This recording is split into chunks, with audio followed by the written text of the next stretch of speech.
Under archival cross-referencing protocols initiated in the late years of Millennia 41, fragmented pict feeds recovered from Terra's outer surveillance arrays began to surface in administratum vaults. These records were initially catalogued as routine orbital defense telemetry, their data density obscured by signal degradation, radiation bloom, and overlapping emergency transmissions. Only after comparative reconstruction alongside eyewitness logs from Void crews, Palace Auxilia, and displaced civilian Vox reports did a coherent pattern emerge.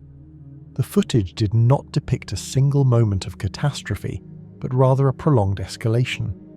Energy discharges recorded at magnitudes inconsistent with standard system traffic, orbital traffic lanes collapsing into defensive formations, atmospheric disturbances that coincided with unauthorized warp signature incursions above the Sol system.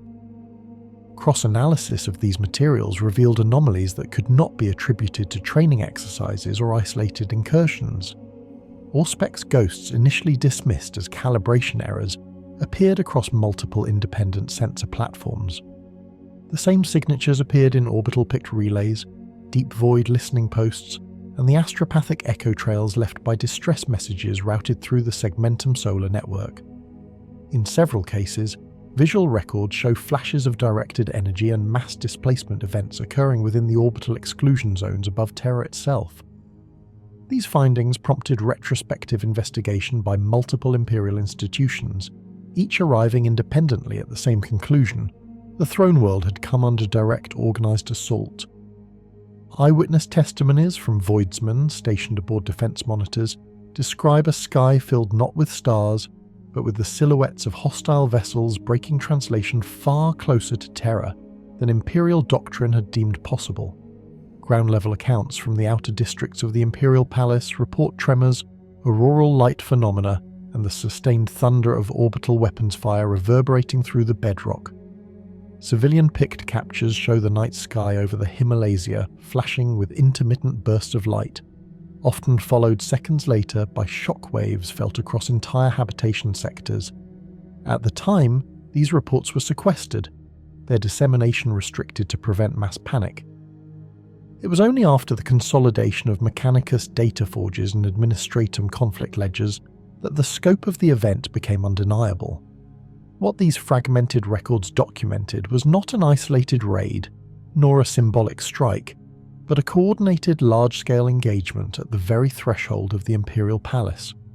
The final collation of these sources would later be formally indexed under a single designation, now recognized across multiple branches of Imperial historiography as the Battle of Lion's Gate.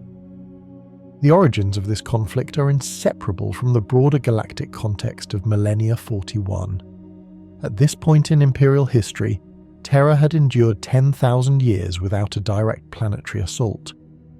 The Throneworld was considered unassailable, not merely due to its defences, but because of what it represented. Terra was the symbolic, political, and spiritual core of the Imperium of man. Its protection was layered through void fortifications, planetary defence grids, and standing fleets that eclipsed the military strength of most entire sectors. To strike at Terra was to declare open defiance against the Imperium itself. The immediate cause of the Battle of Lion's Gate is tied to the wider strategic offensive known as the 13th Black Crusade. Launched by Abaddon the Despoiler from the Eye of Terror, this campaign differed markedly from his previous incursions. Rather than focusing solely on regional devastation or symbolic victories, the 13th Black Crusade pursued systemic collapse. Imperial supply lines were targeted, astropathic networks disrupted, and key worlds destabilized in rapid succession. The fall of Cadia marked a turning point, not merely as a military loss, but as a metaphysical rupture that reshaped the galaxy. With the destruction of Cadia's pylons, the containment of the Eye of Terror failed. Warp storms expanded, and the cicatrix maledictum tore across the galaxy, bisecting the Imperium. This event destabilized long-standing warp routes and rendered many Imperial defenses obsolete. Terra, long insulated by its position and layered defenses, was suddenly vulnerable to pathways that had not existed before. The traditional assumptions governing the Sol system's security no longer applied. In the wake of Cadia's fall, the Chaos forces under Abaddon's command sought not only territorial gain, but ideological victory. Striking Terra would serve as the ultimate demonstration of Imperial weakness.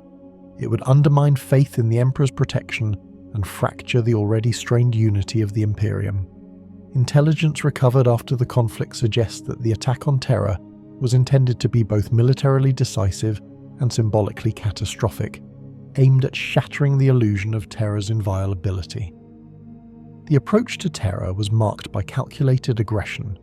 Chaos fleets exploited the instability of the warp, emerging from translation along vectors previously considered impossible. These maneuvers bypassed several layers of early warning systems, forcing Imperial defenders to respond under compressed timelines. Orbital defense platforms, though formidable, were compelled to engage targets at unconventional angles and ranges. The resulting engagements were chaotic, marked by overlapping fields of fire and rapidly shifting threat priorities. At the center of Terra's surface defenses stood the Lion's Gate spaceport. This installation served as the primary void ingress point to the Imperial Palace complex. More than a conventional spaceport, Lion's Gate was a fortified logistical nexus designed to process massive volumes of personnel, material, and war assets directly into the palace's defensive infrastructure. Its proximity to the palace made it both strategically invaluable and catastrophically vulnerable. Control of Lion's Gate would grant an attacker direct access to the outer defensive rings of the palace itself. The Chaos assault focused heavily on this objective. Initial orbital bombardments targeted surrounding defense installations, attempting to degrade Terra's ability to reinforce Lion's Gate. Pict feeds show sustained lance strikes and macro-weapon exchanges lighting the void above the Himalaya range. Despite the intensity of the assault, Terra's void shields held, absorbing impacts that would have annihilated lesser worlds. However, shield stability logs indicate fluctuating integrity levels, suggesting sustained pressure beyond projected tolerances. Simultaneously, enemy forces initiated teleportation and drop assaults aimed at securing footholds within the spaceport's perimeter. These insertions were met by immediate resistance from Imperial defenders already stationed at Lion's Gate. The scale of the engagement escalated rapidly as reinforcements were routed from across Terra and the surrounding orbital stations. The battle ceased to be an isolated defensive action and instead became a focal point for the entire planetary defense effort. The cause of the Battle of Lion's Gate, therefore, cannot be reduced to a single decision or moment. It was the culmination of strategic ambition, galactic upheaval, and the exploitation of unprecedented vulnerabilities. The collapse of Cadia, the expansion of the Cicatrix Maledictum, and the deliberate intent of Chaos forces to strike at the heart of the Imperium converged at Terra's gates. Lion's Gate was not chosen by chance. It was selected because it represented the narrowest point between the Void and the Emperor's palace. As the conflict progressed, it became clear that this was not a raid intended to withdraw after symbolic damage. The sustained commitment of enemy forces, the deployment of elite Chaos units, and the willingness to absorb catastrophic losses all indicated determination to break through or die in the attempt. Imperial command recognized this shift almost immediately. Strategic communiques recovered from the period reflect a growing understanding that Terra itself faced existential threat. By the time full mobilization orders were issued across the Sol system, the battle was already underway. The skies above Terra burned with weapons fire, and the Lion's Gate spaceport became the fulcrum upon which the fate of the Throneworld would turn. The escalation at Lion's Gate spaceport drew in a concentration of Imperial factions rarely assembled on a single battlefield. The first Imperial elements to engage were those already assigned to Terra's permanent defense. These included Imperial Fist's successor formations attached to the palace garrison, Solar Auxilia regiments reconstituted as ceremonial but fully combat-capable forces, and standing units of the Adeptus Custodes tasked with rapid response within the palace perimeter. Their presence reflected the expectation that any threat reaching Lion's Gate would be limited, contained, and swiftly neutralized. This assumption was overturned within the opening hours of contact. Initial sensor contact identified multiple Chaos-aligned fleet elements breaching the outer Sol defensive envelope. These forces were drawn primarily from the Black Legion, reinforced by warbands owing fealty to the despoiler. Void-identified hulls matched known Black Legion configurations, including heavy cruisers, strike vessels and troop carriers configured for rapid deployment. Auspec's confirmation was complicated by warp interference, but the volume and coordination of the approach indicated centralized command rather than disparate raiding forces.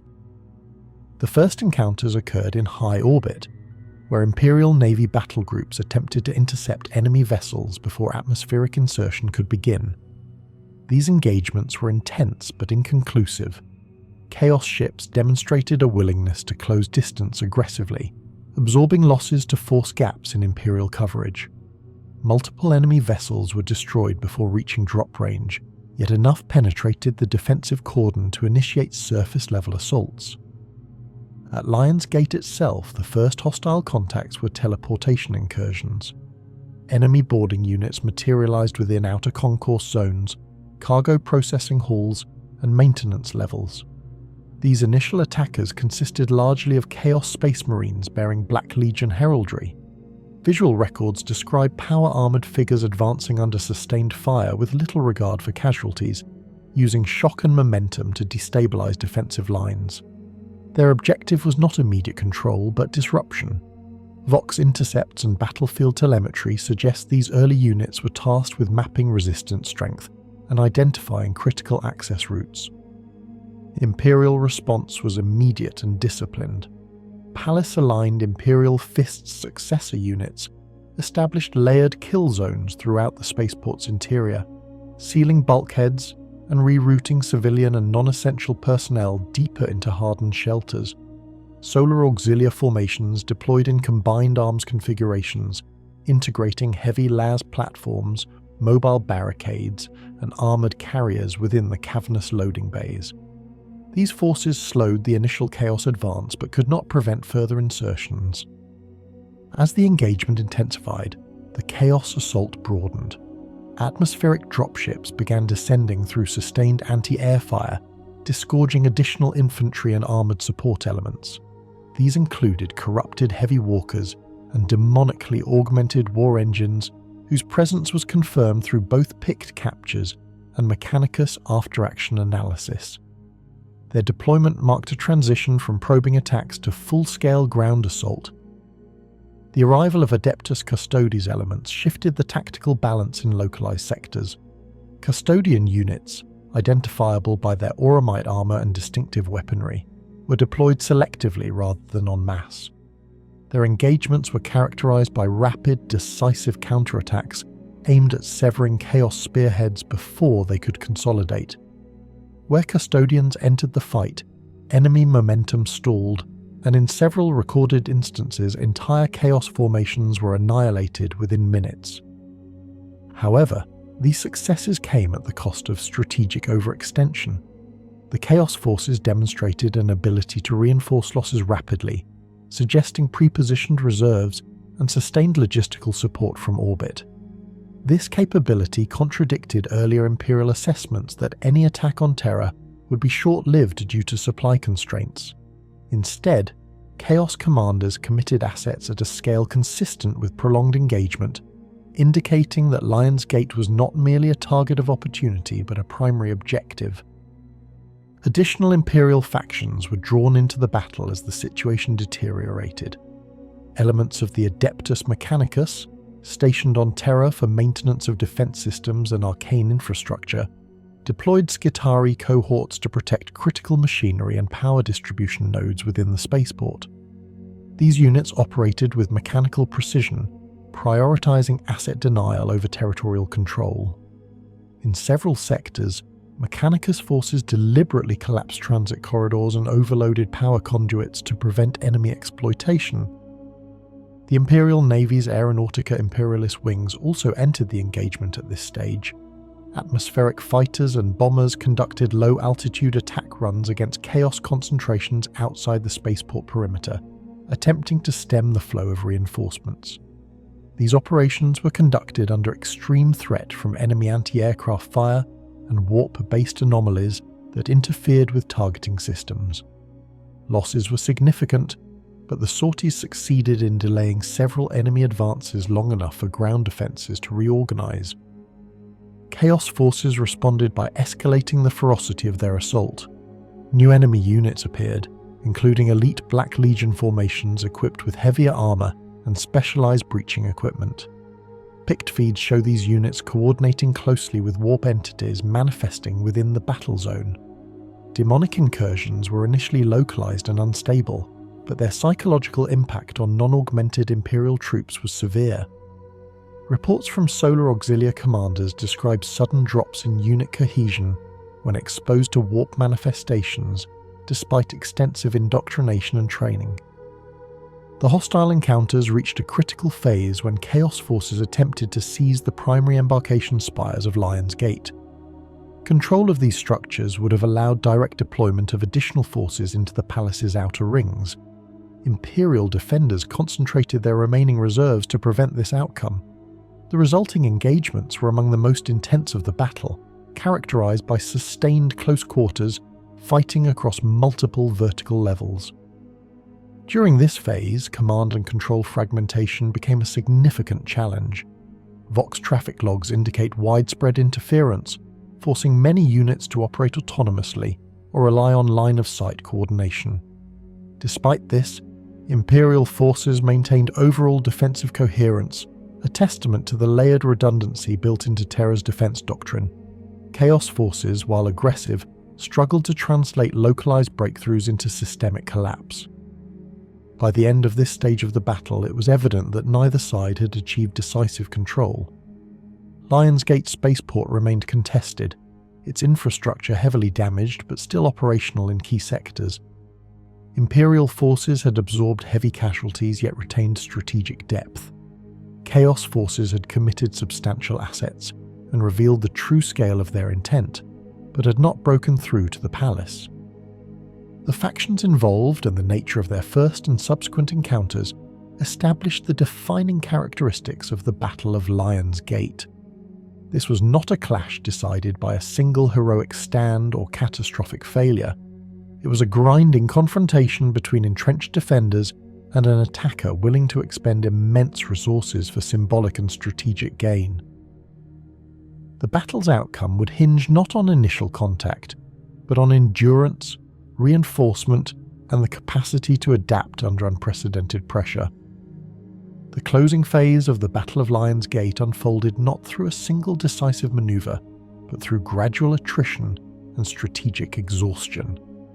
After prolonged hours of sustained combat, both Imperial and Chaos forces reached critical thresholds in manpower, material, and operational cohesion. The spaceport itself had been transformed from a functioning logistical nexus into a fractured battlefield defined by collapsed concourses, breached spires, and sections sealed permanently by emergency bulkhead protocols. Fire suppression systems had failed in multiple sectors, leaving entire levels choked with smoke, ionized residue, and lingering warp taint detected by Mechanicus Auspex instruments. Imperial Command assessed that continued large-scale counteroffensives within the spaceport would risk unacceptable losses without guaranteeing full clearance. Instead, a containment strategy was implemented. Remaining Chaos footholds were isolated, surrounded, and denied reinforcement. Void-side interdiction intensified, with Imperial Navy assets prioritizing the destruction of incoming enemy vessels rather than attempting to reclaim lost ground immediately. This shift marked a subtle but critical transition in Imperial strategy, from territorial recovery to strategic denial. The final enemy withdrawal did not occur in an orderly fashion. Pict feeds show Chaos forces disengaging unevenly, with some units retreating under covering fire while others fought until annihilation. Warp signatures detected during this phase indicate forced extractions and unstable teleportation events, suggesting that Chaos commanders elected to preserve surviving assets rather than commit to total annihilation. Several enemy vessels were destroyed attempting to break orbit under heavy Imperial fire, while others vanished abruptly, leaving behind residual warp disturbances that persisted for hours after contact was lost. On the ground, Imperial defenders methodically cleared remaining resistance pockets. Adeptus Custodes units led precision strikes against entrenched enemy positions, supported by Mechanicus kill teams tasked with purging warp contamination. Solar Auxilia and Imperial Fist successor units followed behind these spearheads, securing cleared zones and stabilizing damaged infrastructure where possible. In some sectors, enemy forces were found to have deliberately sabotaged systems beyond immediate repair, indicating an intent to leave lasting disruption even in defeat. The official conclusion of the battle was not marked by a declaration of victory broadcast across Terra. Instead, it was recorded internally through the cessation of hostile contacts, the stabilization of void traffic, and the re-establishment of secure command channels. The Lionsgate spaceport remained under Imperial control, but its operational capacity was severely reduced. Large sections were declared non-functional, and access to certain sublevels was permanently restricted due to structural instability or lingering warp effects. The overall result of the Battle of Lionsgate was a defensive success achieved at extraordinary cost. Terra had not fallen, the Imperial Palace had not been breached, the symbolic and strategic objective of Chaos forces to strike directly at the Throneworld had been denied. However, the engagement shattered long-standing assumptions about Terra's invulnerability. For the first time since the Horus Heresy, hostile forces had fought openly and sustainedly at the gates of the Imperial Palace. Casualty records, while heavily redacted, indicate losses across all Imperial factions involved.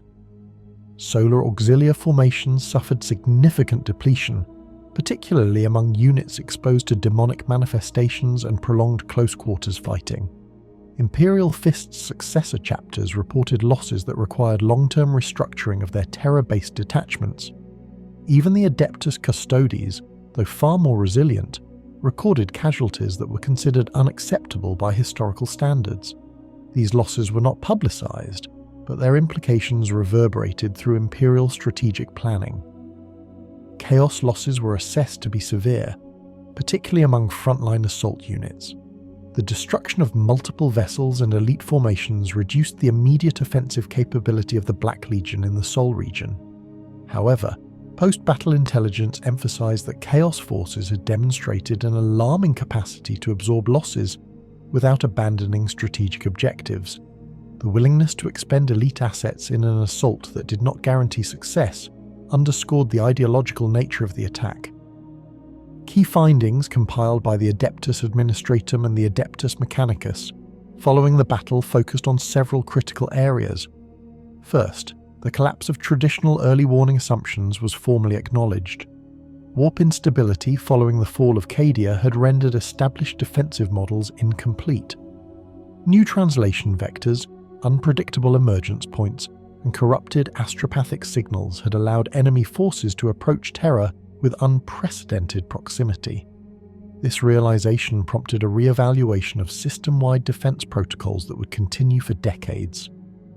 Second, the battle demonstrated the vulnerability inherent in centralized logistical hubs, even when heavily fortified. Lionsgate Spaceport had been designed as a strength, enabling rapid reinforcement and supply movement. In practice, its importance made it a focal point for enemy assault. Damage sustained during the battle disrupted palace logistics long after hostilities ended, requiring the rerouting of supply chains and the expansion of auxiliary access points across Terra.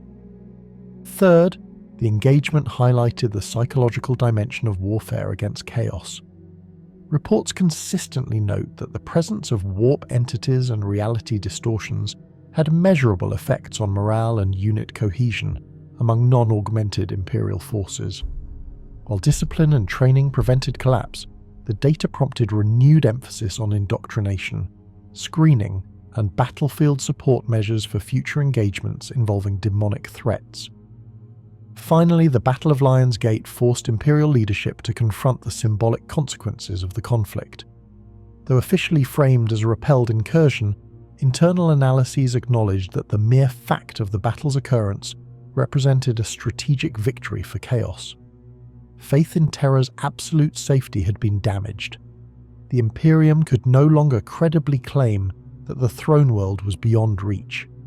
This realization influenced subsequent reforms, including the restructuring of Terra's defensive command hierarchy and the expansion of rapid response doctrines. In archival terms, the Battle of Lion's Gate occupies a distinct position within Imperial history. It was neither a total victory nor a catastrophic defeat. It did not alter territorial boundaries or result in the fall of a world. Instead, its significance lies in what it revealed. Terra could be threatened. Long-standing defensive paradigms could fail. Even the heart of the Imperium was subject to the same brutal realities that defined warfare across the galaxy. When the final after-action reports were sealed and distributed among authorized institutions, the consensus was clear. The Battle of Lion's Gate marked the end of an era defined by complacent certainty and the beginning of one characterized by constant vigilance. The Throneworld had endured, but it had been tested. The knowledge gained from that test would shape Imperial strategy for the remainder of Millennia 41 and beyond. Following the cessation of active hostilities at Lion's Gate, responsibility for comprehensive evaluation passed rapidly from battlefield command to the Adeptus Administratum and the Adeptus Mechanicus. While Imperial military forces secured remaining contested zones, these two institutions initiated parallel but interlinked assessment processes. Their purpose was not to commemorate the defense, nor to assign blame, but to extract functional knowledge from a confrontation that had violated assumptions embedded in Imperial doctrine for 10 millennia. The Administratum's initial impression was shaped by scale rather than spectacle. The Battle of Lion's Gate represented the largest single disruption to Terran logistical continuity since the Scouring era.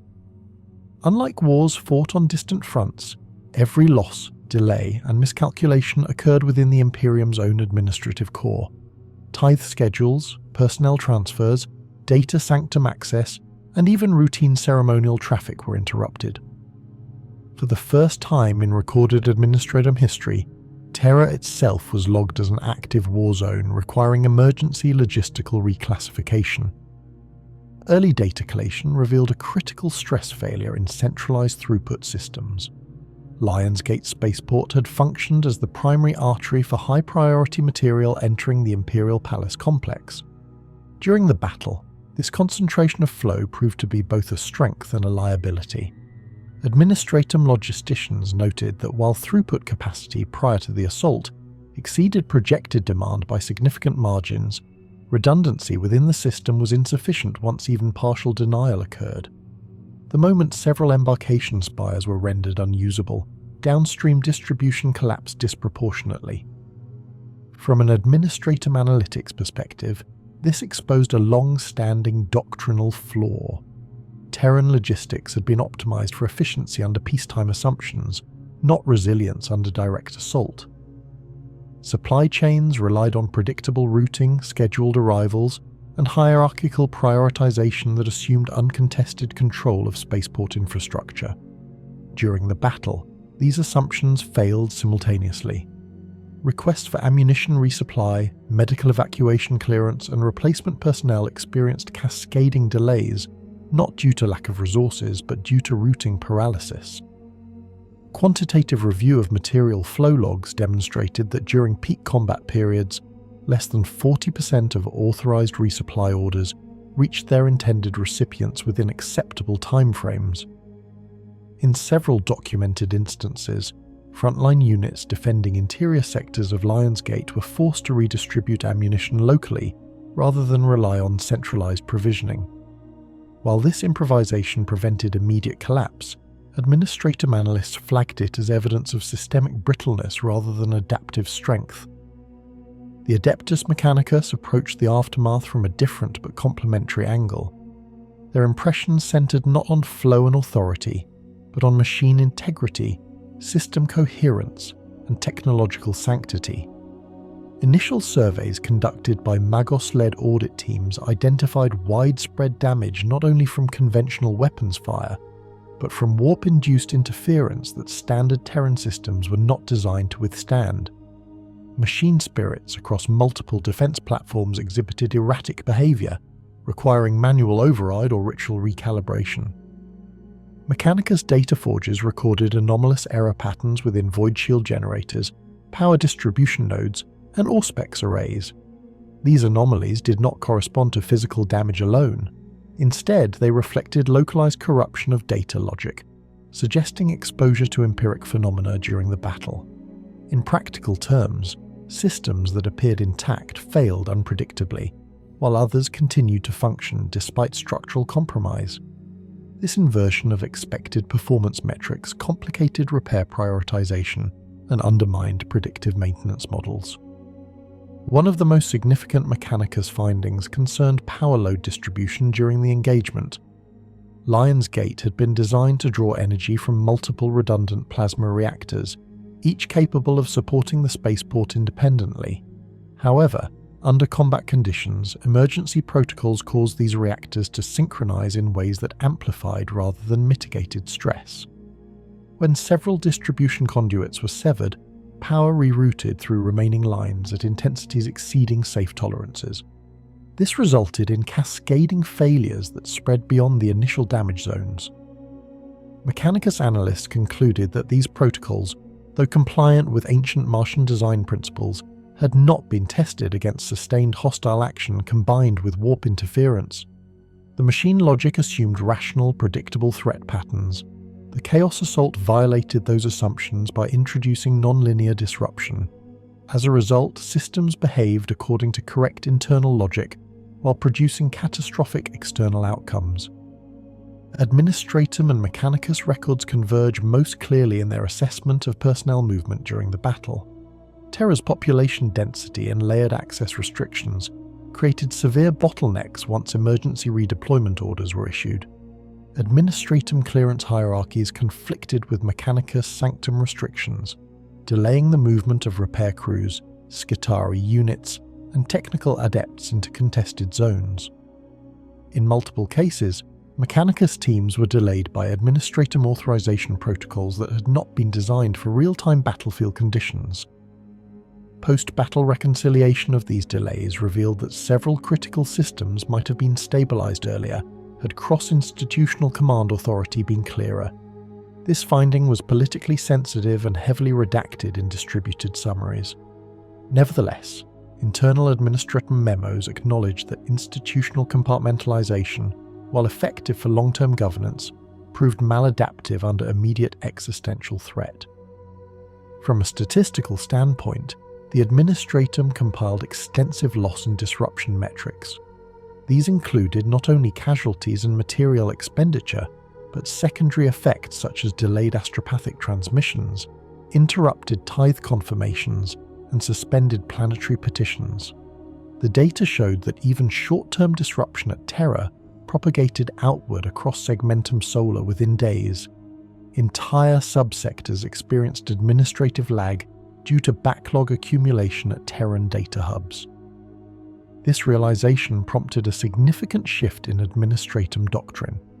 Terra was no longer treated solely as a destination for data and authority, but as a potential single point of failure. Analytical projections modeled scenarios in which future assaults, even if repelled, could cripple Imperial governance through administrative overload rather than military defeat. These projections were not made public, but they influenced subsequent decentralization efforts and the expansion of auxiliary data repositories beyond Terra. The Adeptus Mechanicus, for its part, focused heavily on battlefield telemetry extracted from surviving cogitators. These records allowed for detailed reconstruction of engagement timelines at a granular level. Mechanicus adepts mapped weapon discharge frequencies, shield fluctuation intervals, and system response delays, generating a comprehensive machine-centric view of the battle. This analysis revealed that several defensive systems performed beyond their rated specifications, while others failed prematurely despite optimal conditions. Such inconsistencies were attributed to a combination of machine spirit variance and warp exposure. In response, Mechanicus conclaves debated the adequacy of existing rights of maintenance when applied to systems operating in empiric contaminated environments. While official doctrine remained unchanged, internal Mechanicus commentary suggests that the Battle of Lion's Gate accelerated experimental approaches to machine sanctification and redundancy layering. Joint Administrator Mechanicus conclusions emphasized the mismatch between symbolic centralization and practical survivability. Lion's Gate had been designed as a monument to Imperial unity and logistical mastery. Its failure to function optimally under attack did not negate its importance, but it exposed the risks inherent in concentrating critical infrastructure within a single, highly symbolic location. Both institutions agreed that future Terran defences would need to balance ceremonial significance with distributed functionality. In their final impressions, neither the Administratum nor the Adeptus Mechanicus framed the Battle of Lion's Gate as a narrowly avoided disaster. Instead, they classified it as a systems-level stress test that Terra had technically passed, but only by margins that were narrower than previously acknowledged. The data did not suggest immediate vulnerability, but it did eliminate the notion of absolute security. The logistical findings and analytics produced in the aftermath became restricted reference material, circulated only among senior adepts and high-ranking officials. Their influence, however, extended far beyond archival vaults. Adjustments to Terran supply routing, power distribution logic, and interinstitutional authority structures can all be traced back to conclusions drawn in the shadow of Lion's Gate. From an administrative and mechanistic perspective, the battle was not defined by heroism or loss alone. It was defined by exposure. Terra had been revealed not as an unassailable machine, but as a vast, complex system subject to stress, error, and adaptation. The Adeptus Administratum and the Adeptus Mechanicus emerged from their analyses with a shared understanding that survival in the current age would depend less on inherited certainty and more on continuous reassessment. Within Administratum and Mechanicus battle records, the fighting at Lion's Gate was not preserved as a single continuous engagement, but as a sequence of distinct combat phases and localized battles that unfolded simultaneously across the spaceport and its surrounding approaches. These records were compiled from after-action reports, cogitator telemetry, and reconstructed command logs, producing a segmented but detailed picture of how the battle was actually fought on the ground and in the lower atmosphere above Terra. One of the earliest recorded combat events occurred in the outer void access corridors of Lion's Gate, where Chaos teleport insertion teams made first contact with Imperial defenders. Administratum designations refer to this phase as a containment breach rather than a battle, reflecting the expectation that such incursions would be rapidly neutralized. In practice, these initial encounters developed into sustained firefights lasting several hours. Chaos Space Marine units advanced aggressively through cargo handling zones and embarkation tunnels, using shock tactics and overlapping fields of fire to displace Imperial defenders from prepared positions. The fighting style observed in these early encounters emphasized momentum over preservation. Chaos units advanced in compact formations, often ignoring casualties in favor of rapid territorial gain. Mechanicus combat logs note repeated instances of enemy forces advancing directly through suppressive fire, relying on power armor resilience and psychological impact rather than maneuver. This approach inflicted disproportionate strain on solar Auxilia units, tasked with holding interior corridors, whose defensive doctrine emphasized layered fields of fire and controlled withdrawal rather than static resistance under overwhelming pressure. As these engagements escalated, a second phase emerged centered on the embarkation spires and transit hubs that connected Lion's Gate to the Outer Palace defense rings. Administratum records identify multiple simultaneous battles across these structures, each treated as an independent engagement due to breakdowns in centralized command coordination. Fighting in these zones was vertical as much as horizontal, with control contested across gantries, lift shafts, and stacked loading platforms. Imperial defenders adapted by fragmenting their forces into semi-autonomous cells, each assigned to deny access to specific elevation bands rather than entire structures. This approach proved effective in slowing Chaos advances, but it also increased casualty rates, as isolated units were often surrounded or cut off. Mechanicus telemetry from these battles shows irregular engagement patterns, with sudden spikes in weapons discharge followed by periods of silence, indicating rapid, localized annihilation of one side or the other. One of the most heavily documented battles occurred in the primary cargo processing concourse, a cavernous structure designed to handle bulk material transfers between orbit and surface. Chaos forces identified this concourse as a staging ground for further advances, deploying heavy infantry and corrupted armoured assets to secure the area. Imperial resistance was initially fragmented, consisting of mixed solar Auxilia detachments and Mechanicus Skitarii units assigned to protect adjacent power conduits. The fighting style in this zone shifted noticeably. Chaos units employed sustained suppressive fire supported by heavy weapons, attempting to pin defenders while breaching teams advanced through side access points.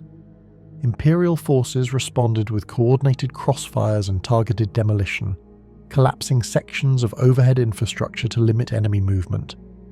Administratum records note that this battle produced some of the highest material expenditure rates of the entire engagement, with ammunition consumption exceeding projected limits within the first engagement cycle. A separate but equally significant set of engagements unfolded outside the spaceport proper, in the surrounding approach zones and defensive terraces. Aeronautica Imperialis sorties and ground-based anti-aircraft batteries engaged Chaos dropships attempting to reinforce ground units. These battles were characterized by rapid tempo and high attrition. Mechanicus Auspex data shows repeated instances of enemy craft deploying troops, even while sustaining critical damage, prioritizing delivery of forces over survivability. Imperial aerial tactics emphasized interception and disruption rather than complete denial. By forcing dropships to alter descent vectors or deploy troops prematurely, defenders reduced the cohesion of enemy reinforcements. Administratum analysts later concluded that this approach significantly degraded Chaos operational effectiveness, even though it did not prevent reinforcement entirely. Troops delivered under fire often arrived dispersed and disoriented, making them vulnerable to immediate counterattack. As the battle progressed, the most intense fighting occurred during Chaos attempts to seize direct access routes toward the Imperial Palace. These engagements were marked by the presence of elite enemy formations and increased warp activity. Mechanicus records describe localized reality distortions interfering with sensor fidelity and targeting accuracy. In these conditions, conventional battlefield analytics became unreliable, forcing commanders to rely on visual confirmation and direct observation. Imperial fighting style during this phase became increasingly defensive and deliberate. Adeptus Custodes deployments were recorded primarily in these high-threat zones, where their role was to neutralize enemy breakthroughs rather than hold territory indefinitely.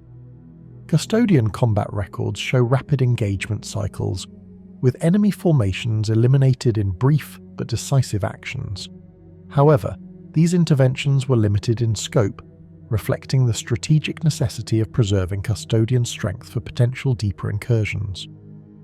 Chaos forces adapted by dispersing their attacks, avoiding massed formations that could be annihilated quickly. Administratum analyses describe a shift toward harassment tactics, with smaller units probing multiple access points simultaneously. This approach increased the cognitive load on Imperial commanders and strained already degraded communication networks. While less effective at achieving immediate breakthroughs, it prolonged the battle and increased overall attrition. Several smaller but notable engagements were recorded in maintenance sublevels and service tunnels beneath Lion's Gate. These areas, not originally designed for combat, became contested spaces as Chaos units sought alternative routes toward critical infrastructure. Fighting in these confined environments was brutal and chaotic. Mechanicus data indicates high levels of environmental damage, including ruptured plasma lines and reactor coolant leaks, further complicating defensive efforts. Imperial units operating in these zones adopted ad hoc fighting styles, emphasizing close quarters engagement and rapid denial of passage rather than sustained control.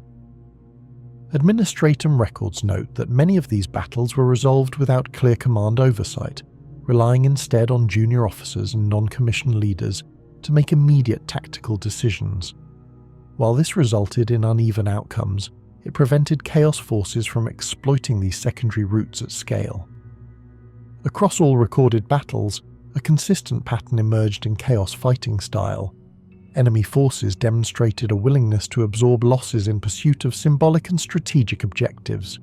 Preservation of individual units was secondary to pressure, disruption, and the projection of inevitability. This contrasted sharply with Imperial doctrine, which prioritized controlled expenditure of resources and preservation of force integrity. Administratum post-battle synthesis highlighted this asymmetry as a critical factor in the engagement's length and intensity.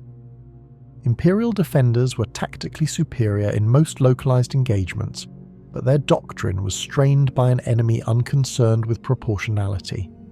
Mechanicus analytics reinforced this conclusion, noting that chaos forces consistently operated outside expected attrition thresholds, rendering predictive models unreliable. In aggregate, the notable battles of Lion's Gate did not produce a single defining moment of victory or defeat.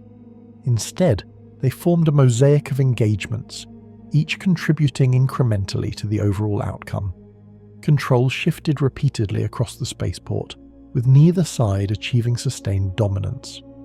The fighting style on both sides evolved in response to this reality, becoming increasingly adaptive and localized as centralized control eroded. From an analytical standpoint, the recorded battles of Lion's Gate provided a rare dataset on large-scale defensive warfare conducted within a hyper-fortified urban and logistical environment. Administratum and Mechanicus observers concluded that future engagements of this nature would likely follow similar patterns, fragmented, prolonged, and defined by competing doctrines rather than decisive maneuvers. The Battle of Lion's Gate, as reconstructed through these notable engagements, was not a war of sweeping advances or catastrophic collapses. It was a war of corridors, spires, and systems, fought meter by meter under conditions that defied long-standing assumptions. The fighting style that emerged was not heroic or elegant, but adaptive and relentless, reflecting the grim reality of warfare at the very heart of the Imperium. Beyond the primary engagements documented at Lion's Gate spaceport itself, Administratum and Mechanicus archives record a series of additional conflicts and related battle events that unfolded across the wider Terran defensive network during the same temporal window. These actions were not always classified as part of the Battle of Lion's Gate in initial reports, yet retrospective analysis places them firmly within the same operational context. Together, they illustrate how the conflict radiated outward from the spaceport and imposed strain on Terra as an integrated defensive system rather than a single battlefield. Several of these additional engagements occurred within low orbit and high atmosphere above Terra. Imperial Navy logs detail repeated skirmishes between Chaos strike craft and orbital defense platforms positioned along secondary approach vectors. These encounters were often brief and violent, involving small numbers of vessels but high weapon output. Their strategic purpose was not to seize territory, but to draw Imperial attention and resources away from Lion's Gate. Administratum analysts later identified these actions as deliberate diversionary warfare, intended to fragment defensive focus and complicate command prioritization. On the surface, localized battles were recorded at auxiliary landing fields and suborbital transit hubs scattered across the Himalaya region. These sites, while far less significant than Lion's Gate, were nevertheless critical to Terra's internal logistics. Chaos forces attempted limited insertions at several of these locations, likely probing for weaknesses or alternative routes toward the palace complex. Imperial response forces neutralized most of these incursions rapidly, but the engagements forced the redeployment of units that might otherwise have reinforced Lion's Gate. In administrative terms, these actions magnified the battle's logistical footprint far beyond its primary theatre. Mechanicus records also reference conflicts centered on infrastructure rather than territory. Several power relay sanctums and data conduit nexuses experienced hostile intrusion or sabotage attempts during the wider battle period. In some cases, enemy units succeeded in corrupting machine logic before being destroyed, resulting in delayed system failures hours or days later. These incidents were initially treated as isolated technical malfunctions. Only after cross-referencing timestamps and warp signature residues did Mechanicus adepts classify them as coordinated elements of the broader assault. The aftermath of these additional battles compounded the damage sustained at Lion's Gate. While the spaceport itself was the most visible casualty, Terra's defensive ecosystem emerged from the conflict in a state of systemic fatigue. Administratum recovery logs show prolonged delays in restoring full operational capacity to affected sites. Repair crews were stretched thin, not due to lack of manpower, but due to the sheer number of geographically dispersed damage points, requiring simultaneous attention. In the weeks following the battle, Terra entered what Administratum documents describe as a stabilization period. This phase involved continuous security sweeps, infrastructure audits, and phased reactivation of suspended systems. Lion's Gate remained partially sealed throughout this period, with only limited corridors reopened under strict monitoring. The surrounding districts experience heightened security restrictions, including movement controls and expanded screening procedures. These measures were framed as temporary, yet several remained in place indefinitely, reflecting a recalibration of acceptable risk. The human cost of the battle continued to manifest during the aftermath. Casualty processing and unit reconstitution occupied Administratum resources for an extended duration. Records indicate that many formations involved in secondary engagements were disbanded or absorbed into other units rather than reformed intact. This administrative decision was driven by both attrition and the desire to redistribute experienced personnel across Terra's defences.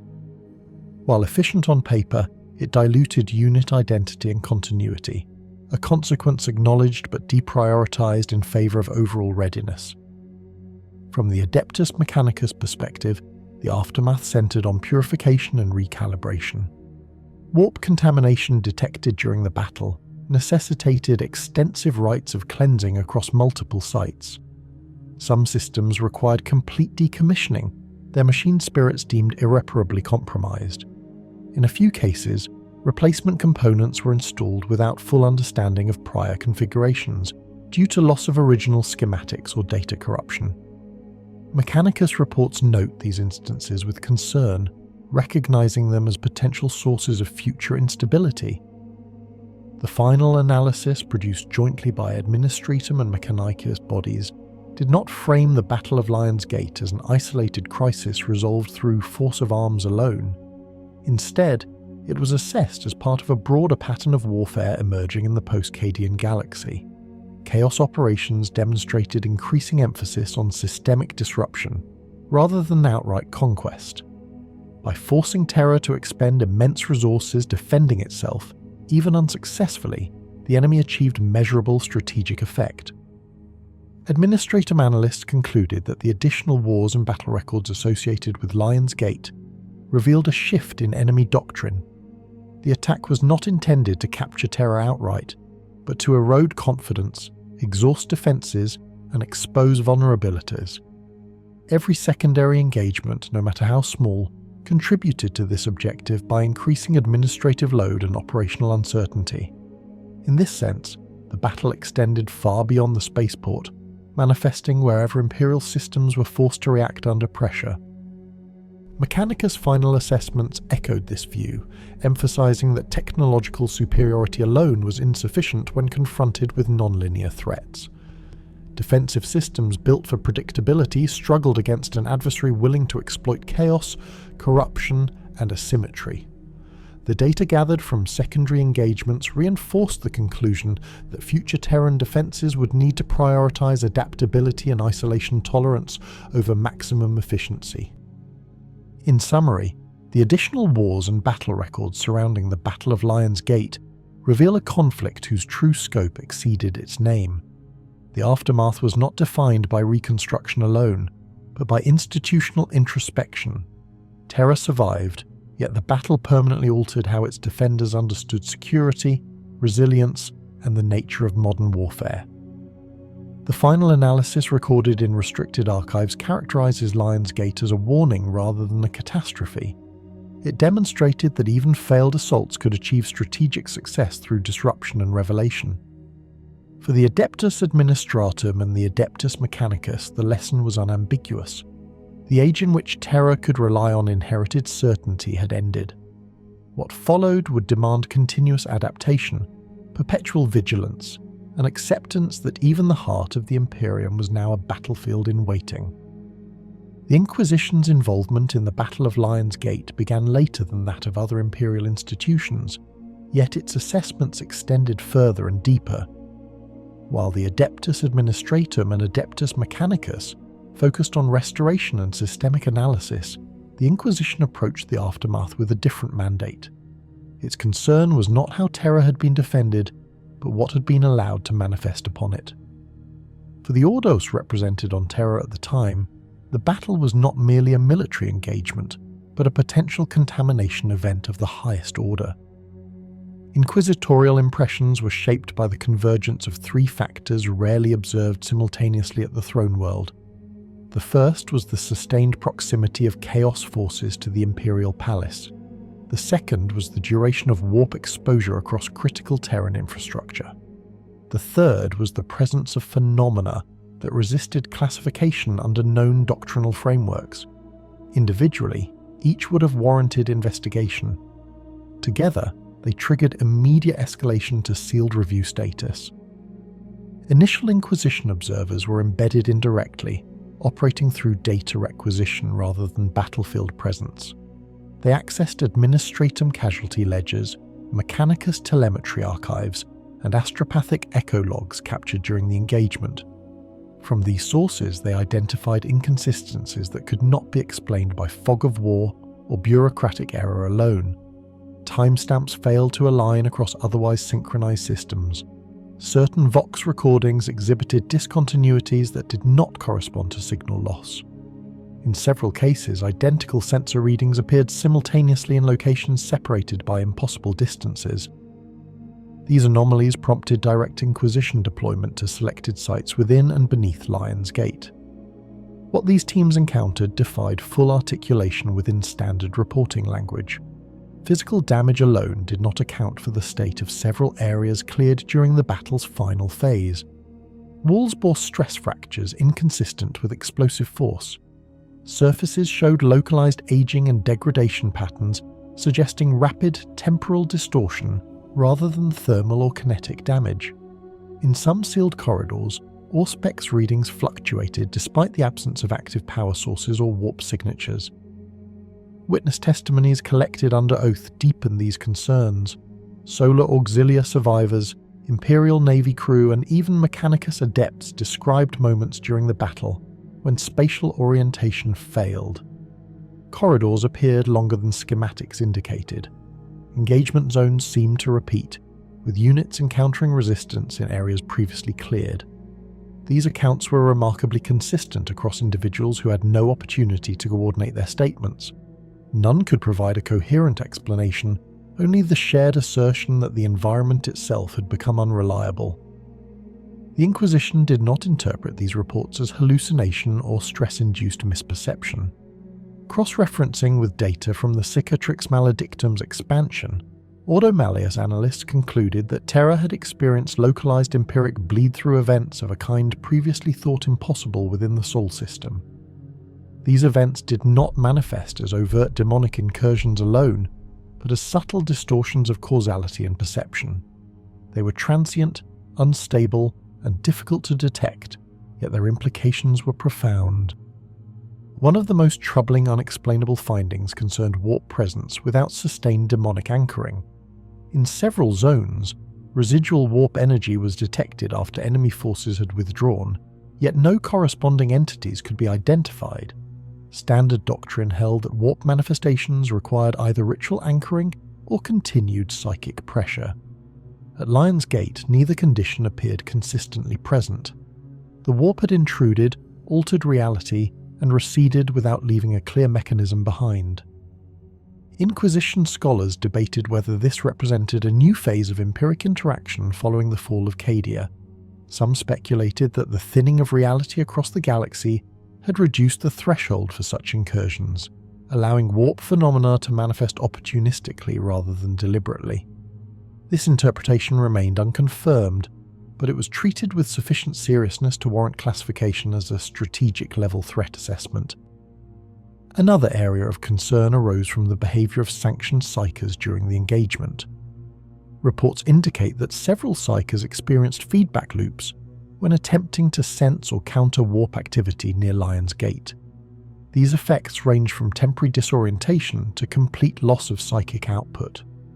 In at least 2 documented cases, psykers reported perceiving overlapping temporal states, describing events that had not yet occurred or recalling actions they insisted they had not performed. Medical and psychic evaluation failed to produce a satisfactory explanation. The Inquisition also examined instances of enemy behaviour that defied conventional chaos doctrine. Certain chaos units appeared to withdraw abruptly from advantageous positions without tactical justification. Others engaged Imperial defenders with apparent foreknowledge of ambushes or reinforcements that had not yet arrived.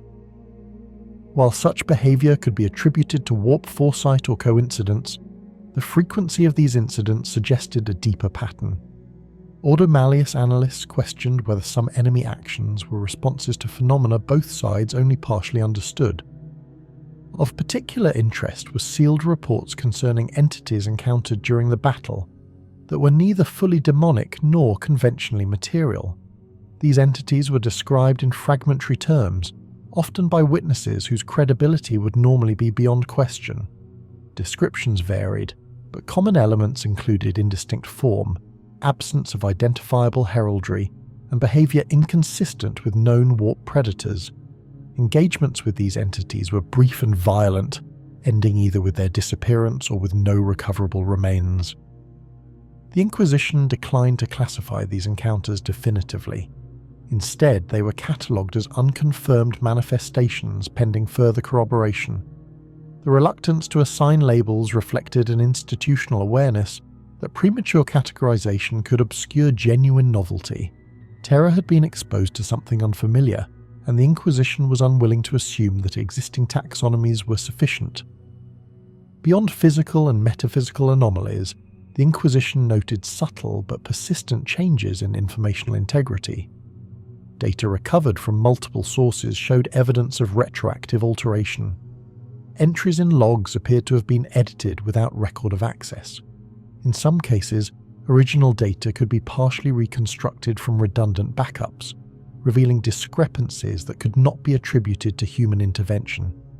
These findings raised the possibility that information itself had been affected during the battle, either through warp influence or unknown mechanisms.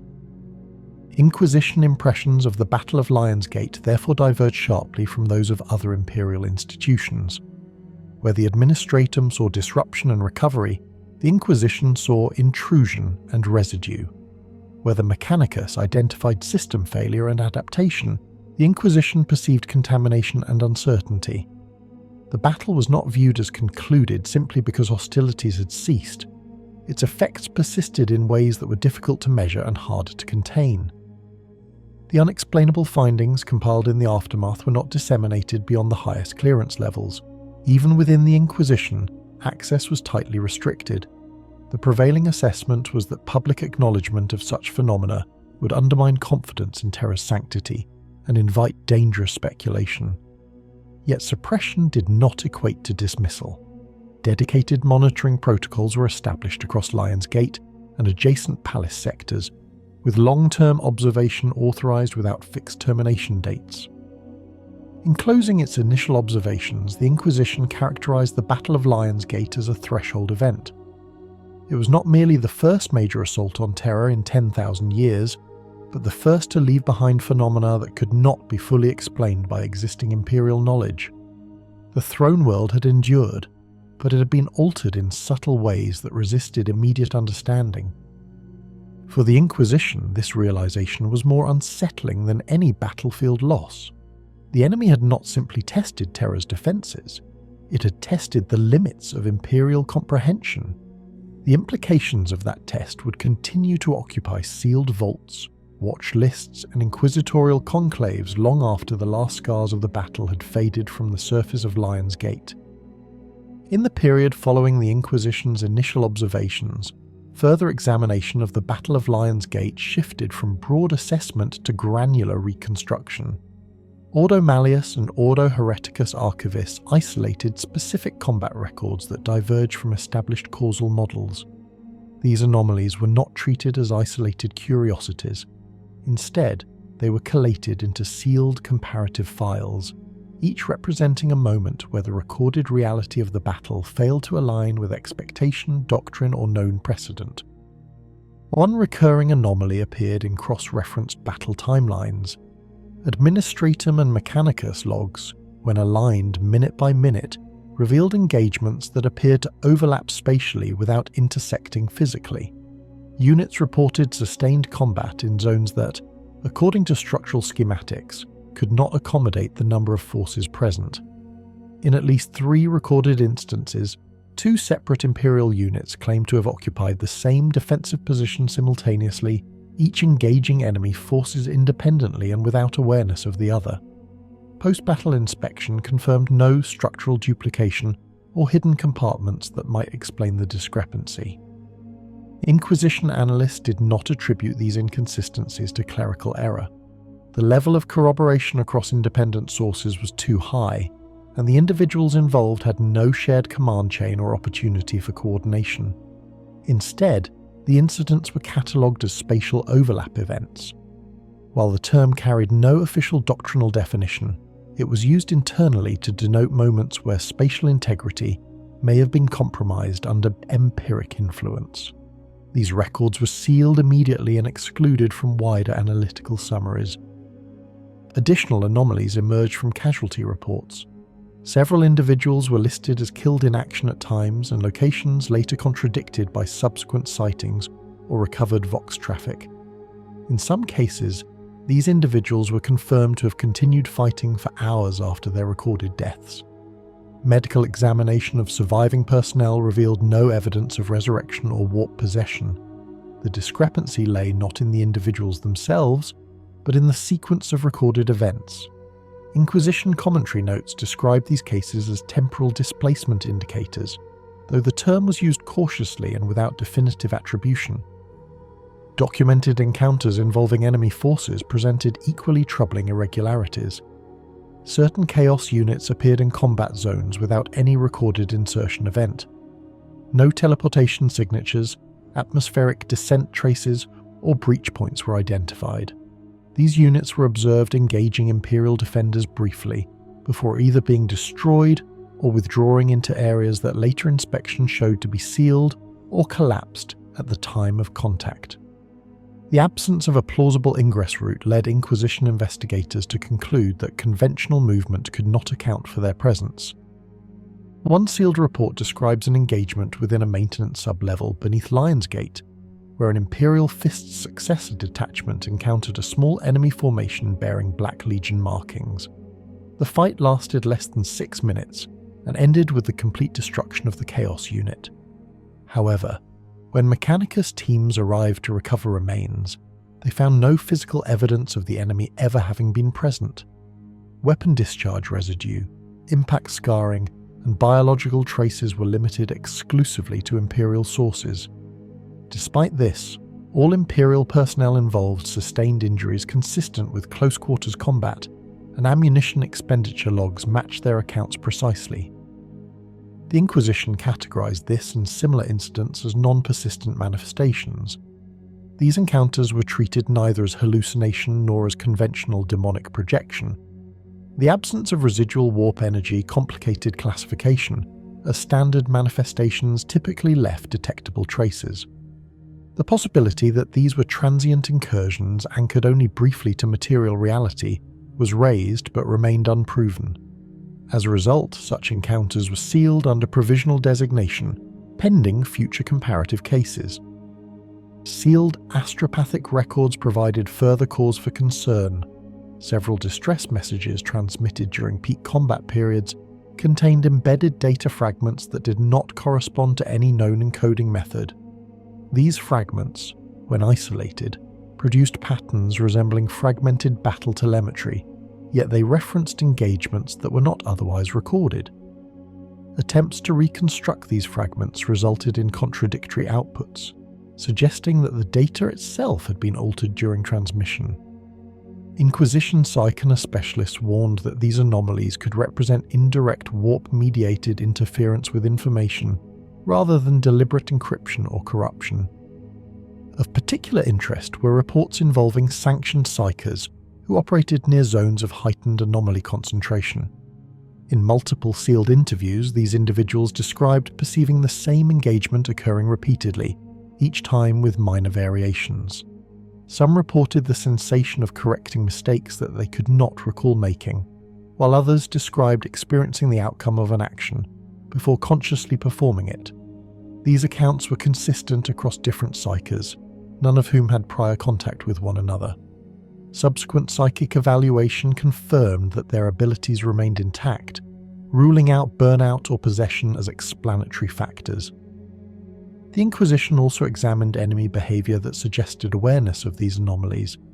In several documented encounters, Chaos forces disengaged moments before Imperial counterattacks that had not yet been launched. In others, enemy units avoided routes later found to be compromised by structural failure or power collapse. While Chaos precognition was a known phenomenon, the precision and frequency of these actions exceeded established baselines. Order Malleus analysts considered whether both sides had been operating within an unstable causal environment, with enemy forces exploiting distortions without fully understanding them. One of the most heavily restricted sealed reports concerned an encounter involving an unidentified hostile presence observed during the later stages of the battle. This entity did not conform to known demonic classifications. It displayed no consistent form, no identifiable warp signature, and no response to conventional or sanctified weaponry. The engagement ended when the entity ceased to manifest rather than being destroyed. Witnesses described a sudden absence rather than a withdrawal. The report was sealed at the highest level, with only minimal descriptive detail preserved in shared archives. The Inquisition declined to speculate publicly on the nature of this presence. Internally, it was listed as an undefined anomaly pending recurrence. The lack of subsequent sightings did not diminish its significance. Instead, it reinforced concerns that the Battle of Lion's Gate had intersected with phenomena not yet understood, even by the most esoteric branches of Imperial knowledge.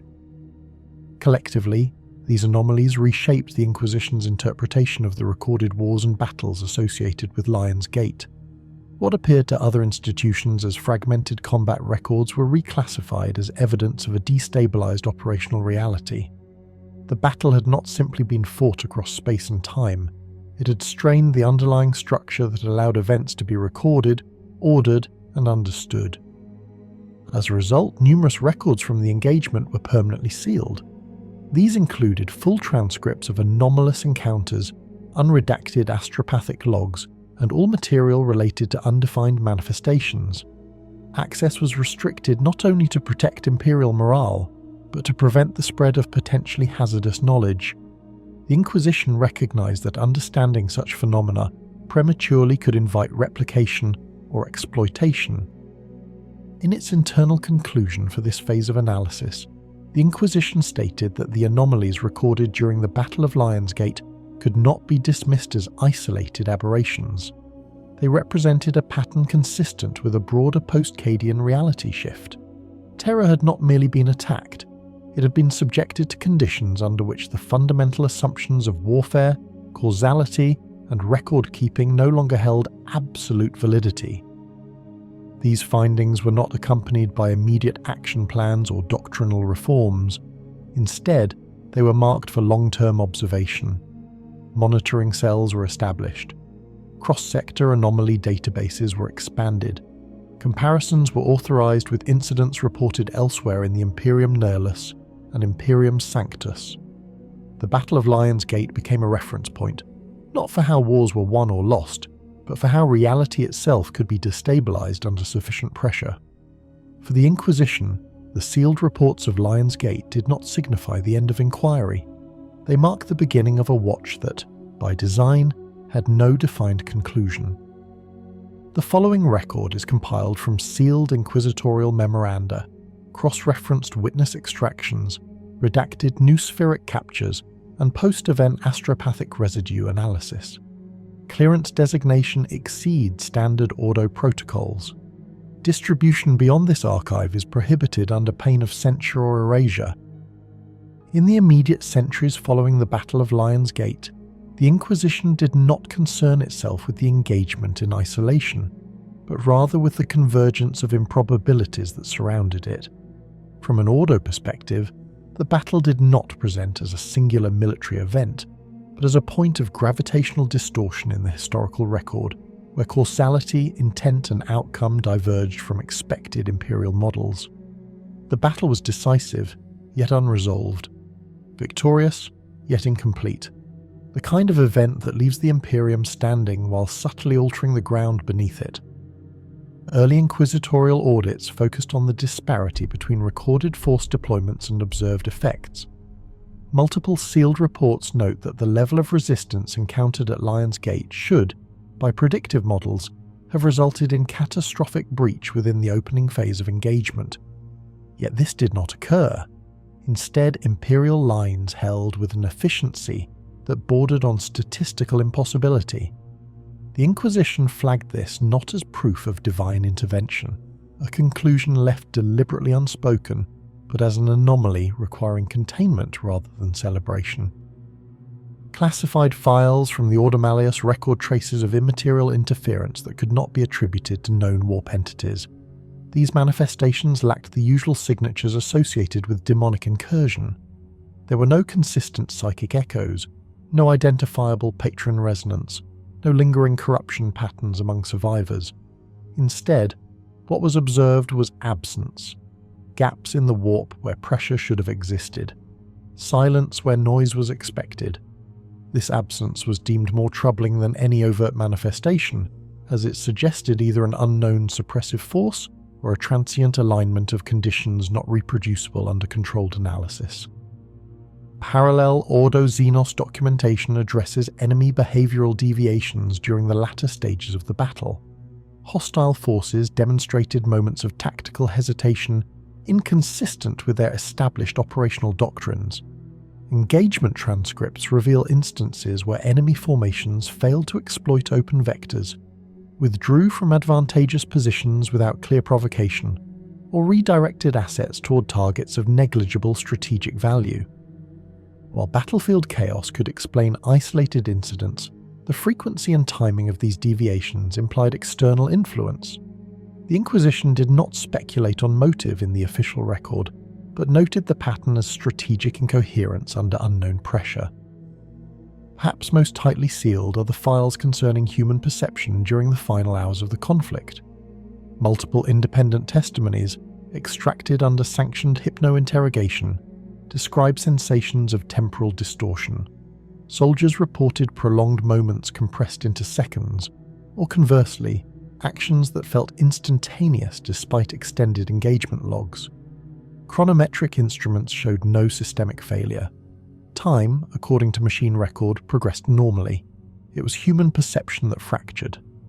The Inquisition concluded that while no measurable temporal manipulation occurred, the psychological impact alone was sufficient to alter decision-making processes across multiple command levels. The Order Hereticus contributed a separate analysis addressing the aftermath rather than the battle itself. In the years following Lion's Gate, several commanders involved in the defense demonstrated atypical career trajectories. Some rose with unusual speed, achieving strategic influence disproportionate to their prior standing.